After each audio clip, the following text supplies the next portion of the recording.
Catus, Maximus here. This time a little video about BlueFire's Mini Pro Torch Kit. This is a promotional product. I do appreciate them sending it to me.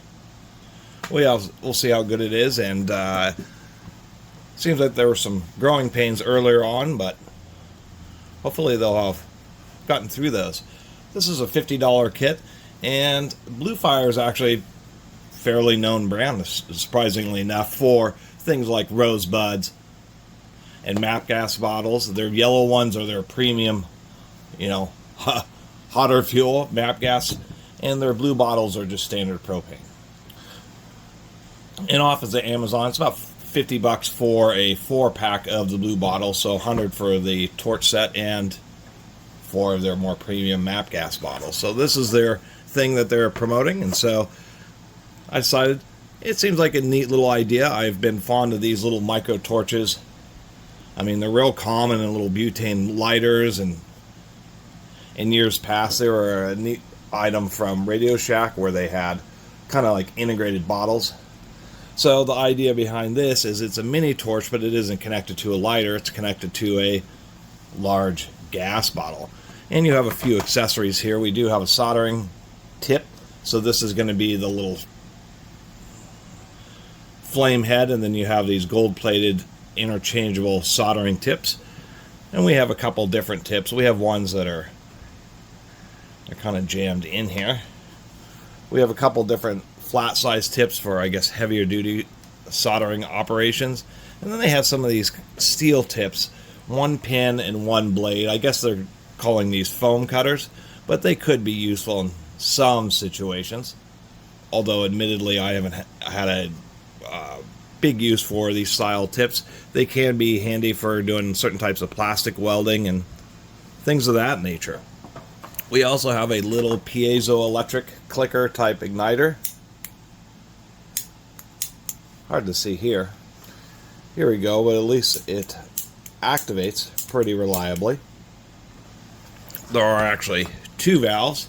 We have a primary valve here at the tank that is a machined aluminum piece here, and then we have a second valve which is just for adjusting the actual torch itself.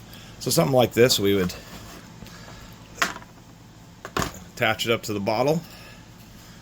Generally speaking, it's my understanding you don't want to do too many cycles of pulling valves on and off of these bottles because they can sometimes have slow leaks. So it's something to be aware of. A few times is fine, but generally speaking, you don't want to pull off a valve dozens of times on these bottles because sometimes they, and this isn't a disrespect to BlueFire, it's just the nature of flammable bottles and containers of flammable liquids. Unless they're welding bottles, you want to be kind of careful about the amount of times you pull the valves on and off. Just simple as that. It's just basic fire safety. Now online there were some criticisms about this valve head, and this looks different than the ones that people had criticized. So I suspect that this is a improved valve design. We have once again 2 valves, so once we get this on the bottle pretty good and tight, then we can open up the primary valve here. There we go. And I'm not hearing or feeling any leaks. And then we have our little torch. And let's see how easily it lights up.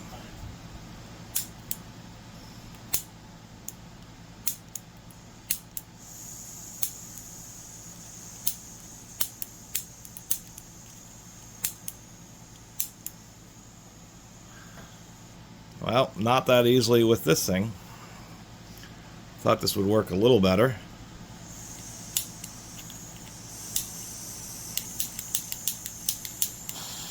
There we go. It's not too bad. You got to have quite a bit of gas, and you basically have to have it jammed right in there.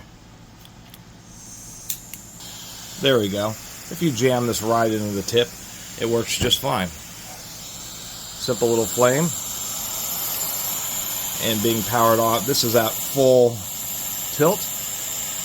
If you ever have any problems with these, they just have a couple simple O-rings that are easily replaceable. So that seems to work out just fine. And how it works here is the gas shoots out this little orifice, and then it, through venturi action, sucks in some oxygen through the holes, mixes, and then that's how you get the flame out. Make sure this isn't too hot. And it would have been kind of, actually they didn't include a tool to swap these tips. What was a little confusing is that the instructions initially seemed like you unscrew this lower part. No, you're just unscrewing the very tip, and that's what you replace with this. We'll see how easily this starts up. These can be harder to initiate, particularly with one of these electric starters, because this is going to be like the little charge head here.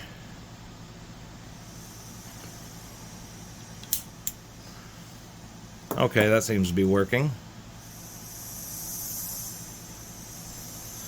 And you know it's actually operating because now we have an internal flame and that's starting to heat up. Really heat up. We get some little particles coming out of there. And this is a thin solder tip, and we got some heavy solder connections, so we'll see these solder tips can lose heat pretty quickly.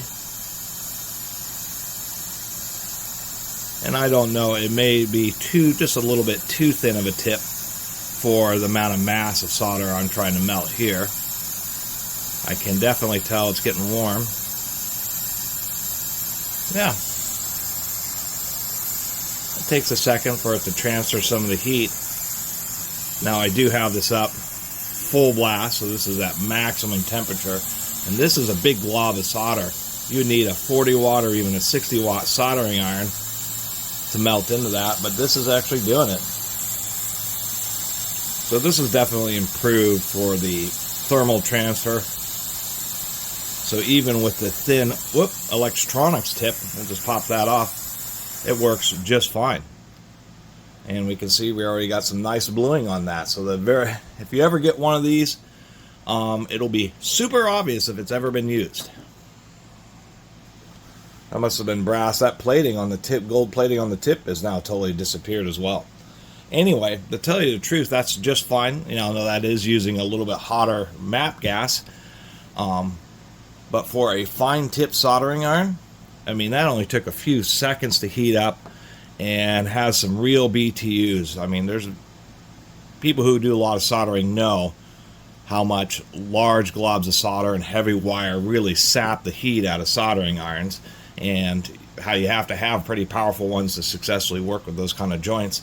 And that's probably the biggest advantage of something like this, is the fact that you're probably looking at the equivalent of maybe 100 watt iron worth of heat energy that can be delivered through one of these tips. Now I just was looking around, and it seems that there's a relative standard to these little replaceable tips, and you can order them individually. I didn't see that BlueFire had them, but it looked like just about any one of them would work. Be careful, this soldering tip will stay hot for a long time. Anyway, so the other handy thing, I mean, the big impetus for me was having a reasonably high power solder tip, particularly, you know, automotive and those kind of applications where you need high soldering power out in the field. Much easier to use the gas. And then, you know, things that you use rosebuds for, heating up bolts, trying to get things loose, that type of stuff. Many times it's much more handy to have just a little bit smaller and more precise a tip. But figure I'd do a little bit of heat shrink tubing. Now, as far as the linearity of the valve, it actually seems to be just fine on this unit. We can get this flame real tiny. I mean, it's one huge, really powerful, much more powerful than the Burns-O-Matic butane-based one that I have, although I do kind of like that. This thing is just really a little bit easier to deal with because it's just in a pen situation. It would have been interesting to see if they could have done like some kind of swivel back here, but I don't know if that's possible when it comes to gas fittings. But if we want to do something like, you know, just if my camera would cooperate here, you do have to be kind of careful with heat shrink, just because a torch like this puts out a lot of heat, surprisingly enough. And so you gotta make sure that the flame's real low and maybe a little bit of a distance, but it certainly can make short work of something like that. You just have to be careful. You apply a little too much heat, it's pretty easy to burn the wires. Anyway, I like that. I think this thing is decent. It's $50, and so the price is not the cheapest, I would say, but the kit and as how it feels overall seems like decent quality. We have, it looks like about a 3-foot tether on it, pretty flexible. But you want to be careful of this, obviously. You want to keep the flame away from its own hose. That could be a disaster. But I kind of like the idea of a hose one. There's many situations in which that's just what the doctor ordered, is having one with just a little bit more maneuverability. And the fact that you can have it connected to a big bottle so you can run it for hours if you need to. If you're doing, wood charring effects and that type of stuff for projects.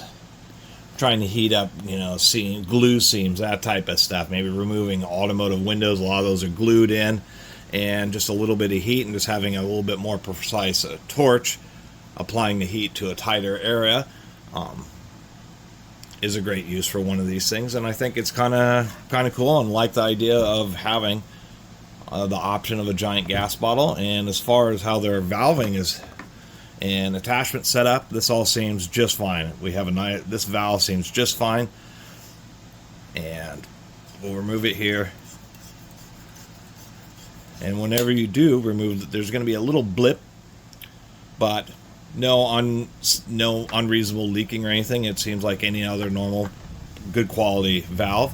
Whenever you do pull them off the tank, you want to let the tank sit for just a second, and then really, you want to smell, because these have an odorant.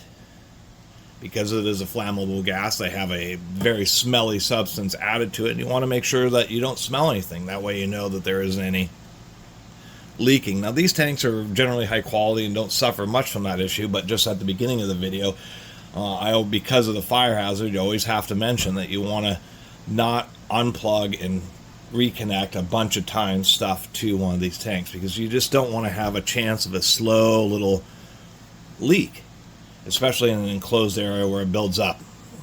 And they come with these protective caps, but I think, when it comes to these tanks, one thing I would like to see manufacturers do is just, I know it's more expense, but include just a slightly better cap that may actually have the ability to seal the tank, just so when people do pull off accessories, that the cap, having a slightly better cap, kind of acts as a second line of defense. It's the easiest way to put it.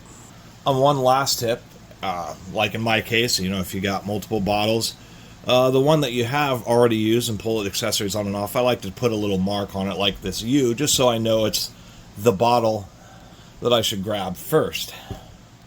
Anyway, that's their BlueFires. Since they make the MAPP gas bottles, they have a variety of accessories to use with their bottles, and so that's the deal with this. This is their new, I guess, flexible hose torch tip set. My only suggestion with BlueFire is they should find a way, and since they are a more commercial brand, these are sold. There's a department store near me that sells BlueFire gas bottles. It's for them to have a little listing for the accessories. Things that people are going to want are the tips that wear out, the little gas chamber for the soldering tip, and the click starter. You can find them on Amazon, but if you're going to, sell a set like this, you should make it pretty easy to replace the tips, because soldering tips do erode. One tip about gas valves is when you're shutting them off, is you want to have them firmly shut, but you don't want to wrench down on them, because the seating surfaces for gas valves are pretty precise, and you don't want to mash and mess up the seating surface by over tightening. It's one of the biggest failures of gas valves, is just people who over torque them and end up ruining the seating surfaces. Anyway, I think it's kind of a neat unit, and just like the idea of having a big gas bottle powered mini pen torch. It comes in this kind of funky case, which holds everything relatively well, but it could have been just a little bit of a different design where the hose could have gone around the edge. Although hoses are always kind of unwieldy to manage in any circumstance. You kind of got to just jam it around in there until it gets in. Anyway, I appreciate BlueFire sending this to me. And my last suggestion is, if they're going to have them made, since they have a relatively established brand name, ask the factory to laser out your BlueFire on the nozzle. That would have been kind of a nice touch. Otherwise, there's just a sticker on this, and it's just an outer. They do advertise it for brazing, although in my experience when it comes to brazing, you do need a bigger rosebud tip, just because the small tip, when you're brazing stuff, it's usually heavier metal components trying to fix some kind of broken tooling or something like that, or dissimilar materials where welding isn't an option, or the heat from welding isn't the option or an option. So there's brazing rod like this, and there's also coated grades, and maybe in some situations you would be able to get it to melt this type of brazing rod, but when it comes to the coated or the stuff that has an anti-oxidization layer, it looks like stick welding rod, but it's actually flame-based brazing rod that has a coating that makes it look like stick electrodes. These tend to need a lot more heat, and I wouldn't think a little tip like that could really just deliver enough BTUs fast enough. But maybe for jewelry brazing and that type of stuff, it would work just fine. Anyway, see you next time.